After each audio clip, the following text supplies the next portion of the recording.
Hello friends, a welcome back to my YouTube channel doctor Sonal NEET coaching classes. आज हम अपनी video के अंदर चैप्टर 19 स्टार्ट करेंगे, क्लास 11th का। और चैप्टर नेम है excretory product on their elimination. Excretion वाला चैप्टर स्टार्ट करेंगे आज। फर्स्टली हमें एक्सक्रीशन का पता होना चाहिए। एक्सक्रीशन होता क्या है? तो एक्सक्रीशन क्या है? Removal of waste material from body. Body से जितना हम मटेरियल वेस्ट करेंगे, रिमूव करेंगे, उसको क्या बोलते हैं? एक्सक्रीशन बोलते हैं। अब ओस्मो रेगुलेशन, ओस्मो रेगुलेशन देखते हैं। नेक्स्ट टर्म हमारी क्या है? Osmoregulation. ओस्मो रेगुलेशन की simply defined as is a process of maintaining salt and water balance across membrane within the body. क्या बताया है ओस्मो रेगुलेशन? ये क्या मेंटेन करेगा? Maintain salt, water and water balance across membrane within the body. इसको क्या बोला जाएगा? Osmoregulation. और osmoregulation is regulation of osmolality of body fluid. Body fluid के अंदर हमारे जितने आ गए हैं वो सॉल्ट आ गया, ब्लड आ गया, फ्लूइड जो कंसंट्रेशन देखेंगे, इन सब की हम क्या देखते हैं? कंसंट्रेशन देखते हैं। उसको क्या बोलते हैं? Osmoregulation. Osmoregulation two type के होते हैं। एक तो osmoconformer and second is osmoregulator. Osmoconformer कौन सा होता है? जो रेगुलेट नहीं करता कि बॉडी फ्लूइड को रेगुलेट नहीं करेगा, उसको हम क्या बोलेंगे? ओस्मो कन्फर्मर। ओस्मो कन्फर्मर क्या होता है? ओस्मो कन्फर्मर ये मेराइन ऑर्गेनिज्म होते हैं जो इंटरनल इन्वायरमेंट को मेंटेन करते हैं। क्या है ये? मेराइन ऑर्गेनिज्म है that maintain internal environment is known as osmoconformer. और सेकंड पॉइंट क्या दिया हुआ है? जो ऑल मेराइन है ना, ये इनवर्टिब्रेट्स होते हैं। ये मेराइन इनवर्टिब्रेट्स हैं। क्या है ये? मेराइन इनवर्टिब्रेट्स हैं। Osmoregulator it's defined as regulation of osmolality in body fluid known as osmoregulator. All vertebrates except, second point क्या है इनका? ये इनके अंदर सारे ऑल वर्टिब्रेट्स आएंगे और इनके अंदर सिर्फ मेराइन इनवर्टिब्रेट्स आएंगे। एग्जाम्पल के लिए है, सिर्फ एक हैंग फिश है ना, वो इनके अंदर नहीं आते, ओस्मो रेगुलेटर के अंदर, इन माइक्सिन। अब ओस्मो रेगुलेशन फ्रेश वाटर के देखेंगे एंड मेराइन वाटर के अंदर क्या डिफरेंस, हमारा फ्रेश वाटर में क्या डिफरेंस होगा और मेराइन वाटर के अंदर क्या डिफरेंस होता है। फ्रेश वाटर का तो हमें पता ही चल गया, जो सी होते हैं, सॉरी सी नहीं, ये हमारे रिवर वगैरह होते हैं, सारे क्या किसके अंदर आएंगे? हमारे फ्रेश वाटर के अंदर आएंगे। मेराइन वाटर के अंदर जो सॉल्टी वाटर होता है वो हमारा मेराइन वाटर होता है। या इनका जो हाई सैलिनिटी लेवल मिलेगा और इनको हम क्या बोलते हैं? सोल्ट वाटर फिश बोला जाता है इनको। और अब हमने एक एग्जाम्पल के थ्रू समझेंगे इसको क्या है ये ओस्मो रेगुलेशन। तो ओस्मो रेगुलेशन क्या है? ओस्मोलरिटी है हमारी फ्रेश वाटर की, कितना? 50 ओस्मो पर लीटर के अकॉर्डिंग देखते हैं तो ये 50 ओस्मो होगा फ्रेश वाटर। लेकिन जो हमारा मेराइन वाटर है वो 1000 ओस्मो पर लीटर होगा। कितना होगा? 1000 ओस्मो पर लीटर। जो फ्रेश वाटर का सेकंड पॉइंट है, animal live in hypotonic. Animal किस में रहेंगे? हाइपोटोनिक कंडीशन में रहेंगे। हाइपोटोनिक क्या होगा? इनके अंदर लोअर तो हमारा क्या मिलेगा?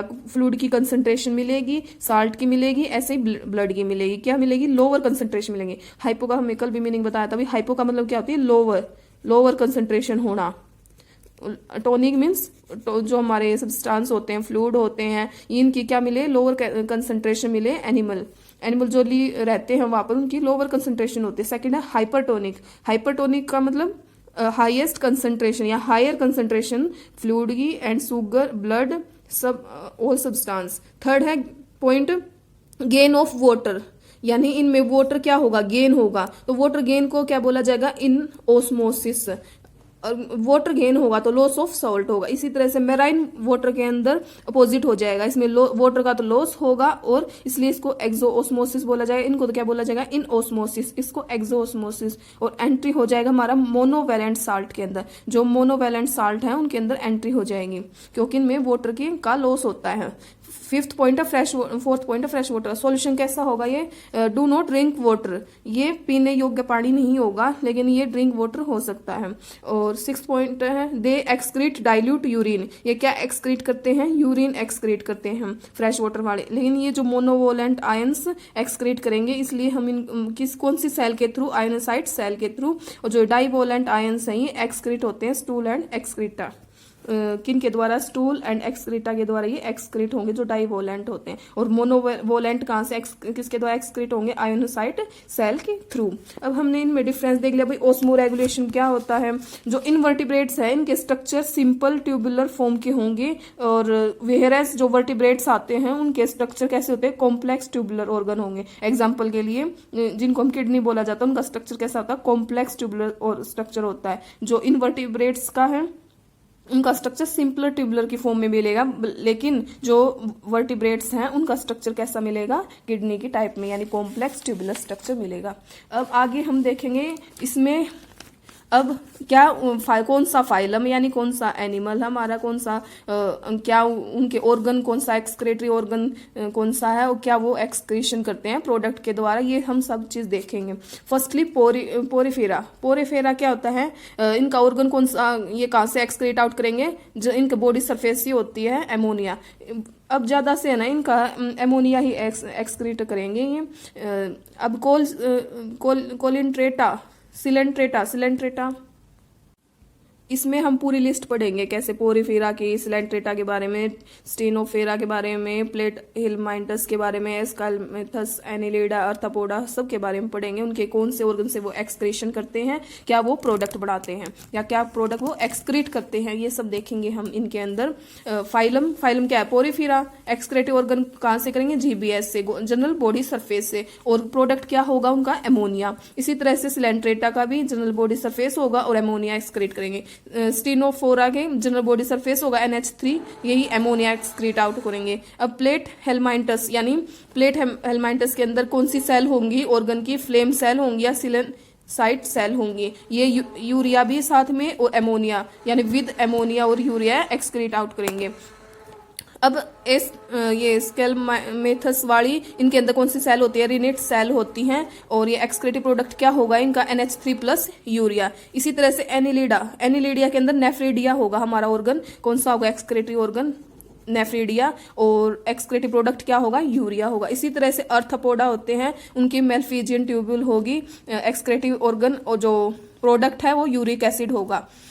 यूरिक एसिड किसका बताया है, इंसेक्ट का बताया है। इसी तरह से हम कोक्सल ग्लैंड किसके होंगे, जो हमारे स्कॉर्पियन होते हैं, स्पाइडर होते हैं, उनका प्रोडक्ट तो क्या होगा, ग्यूएनाइन होगा, लेकिन कहाँ से, कौन से ऑर्गन से एक्सक्रीट करेंगे, कोक्सल ग्लैंड से करेंगे। इसी तरह से प्राण की हमारा एमोनिया को रिलीज आउट करेंगे, और कौन सी ग्लैंड से, ग्रीन ग्लैंड से।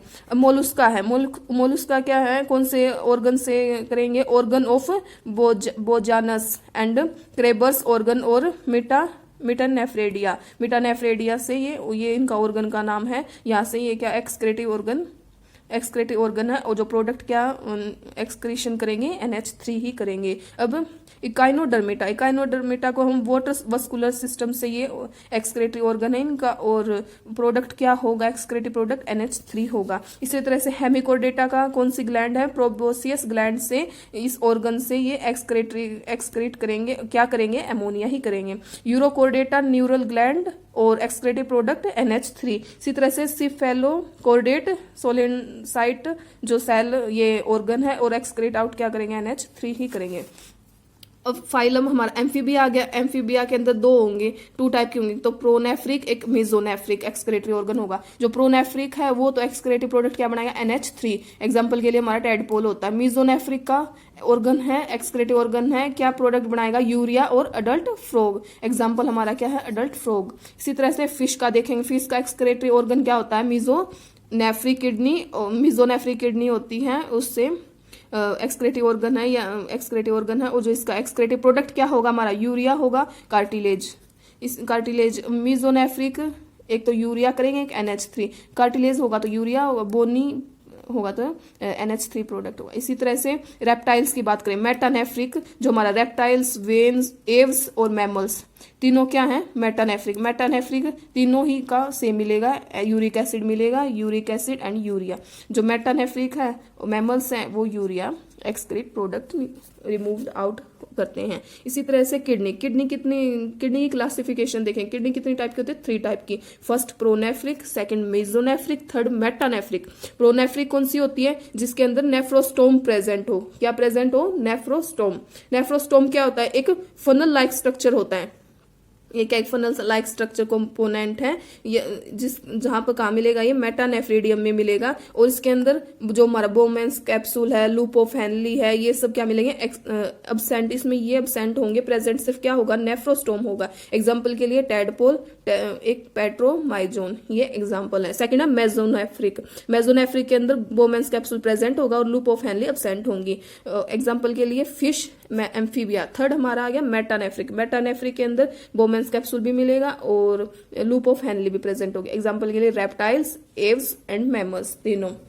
अब टॉक्सिसिटी देखते हैं। टॉक्सिसिटी किस में ज्यादा होती है, एमोनिया में ज्यादा मिलेगी। एमोनिया की टॉक्सिसिटी ज्यादा होगी एज कंपेयर टू यूरिया।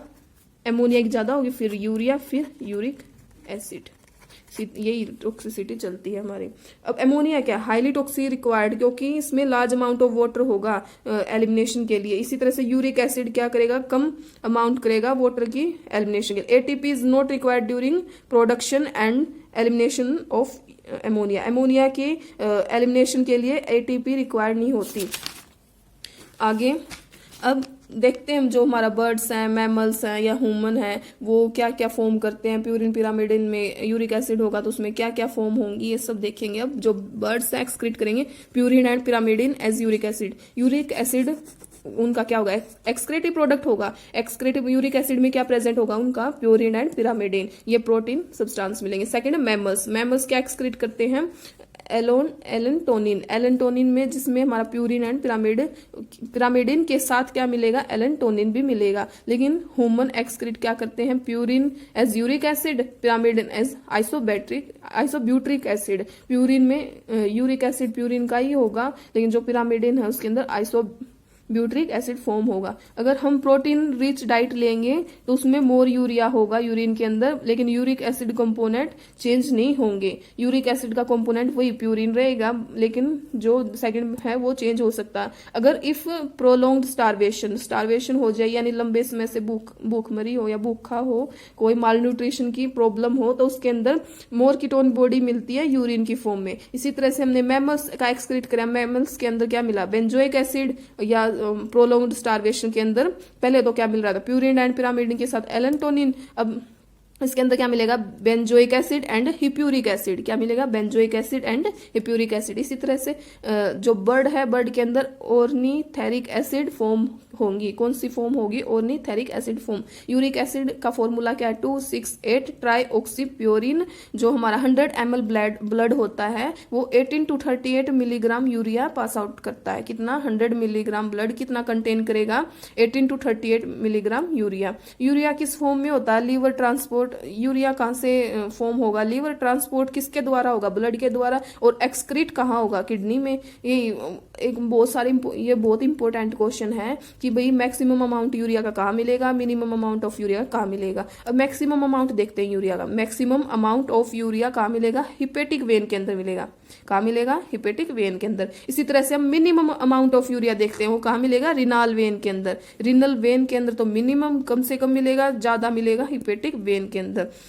ये हमारे हार्ट है, ये यहाँ इंफीरियर वेन है, ये यहाँ पर हिपेटिक वेन देखेंगे अब इसमें। ये लीवर है, यहाँ से कौन सी किडनी वाली कौन सी आ जाएगी, रिनाल वेन आ जाएगी। और इस यहाँ पर क्या है, एमोनिया आ गया। इसी तरह से यहाँ पर एक्सक्रीट आउट हो जाएगा।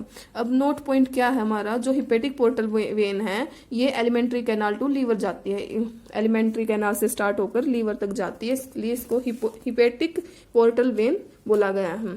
जो यूरिक एसिड है ना, वो प्राइमरली होता है लीवर के अंदर और एक्सक्रीट कहाँ होगा, किडनी में, यूरिन की फॉर्म में। आज हमने यूरिन के बर्ड्स, मैमल्स और सारे फाइलम के बारे में पढ़ा था। क्या उनके एक्सक्रेटरी ऑर्गन है, क्या उनके प्रोडक्ट है, ये सब किडनी की कितनी टाइप होती है, क्या टॉक्सिसिटी होती है, ऑस्मो रेगुलेशन क्या होता है, ये सब हमने पढ़ा। नेक्स्ट वीडियो के अंदर हम ह्यूमन एक्सक्रेटरी सिस्टम पढ़ेंगे। Thank you guys, thank you too so much.